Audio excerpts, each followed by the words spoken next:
అండి చెప్పండి. Second century BC Ashok చక్రవర్తి అప్పుడు పరిపాలించారు. వానికి కొడుకు కూతురు సంఘమిత్రాలు పెళ్లి చేసుకోలేదు. మన ఈస్ట్ గోదావరిలో రాజోలని ఆదూర్ అని విలేజ్.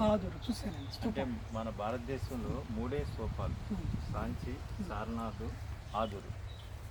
మూడే స్తూపాలు. అప్పుడు స్తూపాలు మొదట్లో అయ్యాయి మనకి.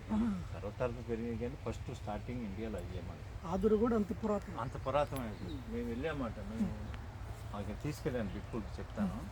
అదేంటే స్తూపం దీనికి 6 రెట్లు పెద్ద ఉంటుంది. అంత పెద్దగా ఈ స్థలం కంటే ఇలాంటి 6 రెట్లు ఉంటుంది అక్కడ స్తూపం. అక్కడ బోట్లో అప్పుడు స్టీమర్లు లేవు. నడిపే బోట్లోనే 48 గంటలు పట్టింది శ్రీలంక వెళ్ళడానికి. ఇప్పుడంటే స్టీమర్లు వచ్చినాయి, హెలికాప్టర్ ఎక్కితే గంటలో దింపుతాడు. ఎక్కడి నుంచి 48 గంటలు? మన ఆదూరు ఈస్ట్ గోదావరి నుంచి శ్రీలంక 48 గంటలు వెళ్ళిపోతుంది. అప్పుడు బోట్లో వెళ్ళింది. మనకెంత రామేశ్వరం నుంచి అంచేపు వెళ్తాం, ఫ్లైట్ ఎక్కితే మద్రాసు నుంచే 45 మినిట్స్ అండి జర్నీ. అంటే అప్పుడు ఏమి లేవు, అలా ఎప్పుడు తెరసా పెట్టి వెళ్ళిపోదు. అక్కడి నుంచి అక్కడి నుంచి ఏం చేశారంటే మనకి 25,000 ఎకరాల్లో 25,000 నబియానా ఫారెస్ట్ మానస్టే అని మానస్టే ఉంటుంది శ్రీలంకలో. 25,000 ఎకరాలు. అంటే అక్కడ ఏంటంటే 175 మంది బుద్ధిస్టులు. అంటే గవర్నమెంట్ ఏం చేసిందంటే అంత ల్యాండ్ ఫారెస్ట్ ల్యాండ్ ఇచ్చింది. చిన్న దేశం కదండి, అంత ల్యాండ్ ఇచ్చింది.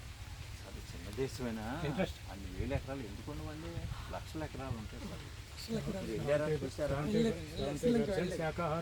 శ్రీలంకలో అక్కడ అయితే అక్కడ నుంచి ఆ మానస్ట్రీ హెడ్ ఆయన తీసుకొచ్చి మా ఇంటికి తీసుకొచ్చారు. ఇంత మొక్క ఊరికే అడుగు సుమారు ఉంటుంది.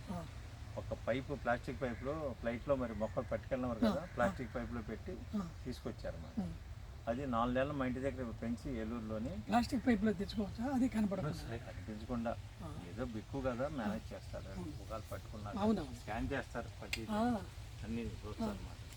తీసుకొచ్చి వేసి మన ఇంటికాడ పెట్టిన తర్వాత తీసుకొచ్చి వేసామన్నమాట. దీని వయసు 7 సంవత్సరాలు. ఇది అవతలదేమో మన ఇక్కడదేనే.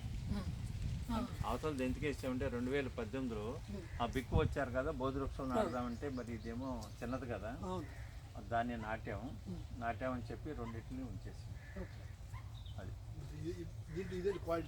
ఇదండి ఎత్తలది. 18లో నాటింది పక్కదా, కానీ అది పెద్దగా పెరిగినట్టుంది. అది అక్కడ వేసాము. దీని స్థలం అక్కడ కాదని చెప్పి దీని వృక్షం ఏంటంటే 70 మీటర్ల వరకు, దీనికి 70 అడుగుల వరకు స్పేస్ వదిలేసాం. వేరే మొక్కలు దీనికి అడ్డం రాకుండా. చూడండి ఇక్కడ మొక్కలు లేవు, ఈ చిన్న మొక్కలు ఈ పెద్ద ఎరగవు వాటికి. అందువల్ల అంత స్పేస్ కొన్ని 100 సంవత్సరాలైనా పోకూడదని దీన్ని కూడా మాన్ ఎంత ఉంచారు చూసారా? అవునండి, స్పేస్ ఎక్కువ ఉంచామాట. ఎప్పటికైనా అంత అవుతుంది, అయినా కానీ పాడవకూడదని ఉద్దేశంతో అన్నీ ఫీచరాలు వేసి చేసాము. అప్పుడు అక్కడి నుంచి శ్రీలంక నుంచి 6 దేశాల నుంచి మనకి ఇక్కడ ఏం చేశారంటే 12 మంది మాంగ్స్ శ్రీలంక నుంచి వచ్చారు. ఇండియా వాళ్ళు, థాయిలాండ్ వాళ్ళు అందరూ కూడా 24 గంటలు ఇంటూ 7 రోజులు ఇక్కడ చాంటింగ్ రత్న సూత్రాలు చదివారు అన్నమాట. నిమిషం ఆకుండా 24 hours by 7 days. 7 days continuously. అది చేయటం వల్ల దీనికి వైబ్రేషన్స్, ప్రతి స్థలాన్ని శుద్ధి చేయటం.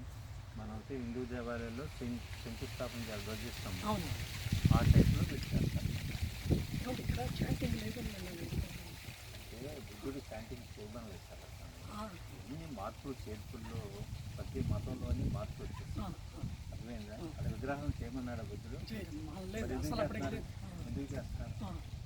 సమాధానం లేదు. ఎవరో ఒకళ్ళు ఏదో ఒకటి చెప్పి మొదలెడతారు. ఒకటి పూజలు, పునస్కారాలు. టోటల్గా వరల్డ్ ప్రపంచంలో బుద్ధుడు కొన్న విగ్రహాలు ఎవరికీ లేవు. అర్థమైందండి? అన్ని విగ్రహాలు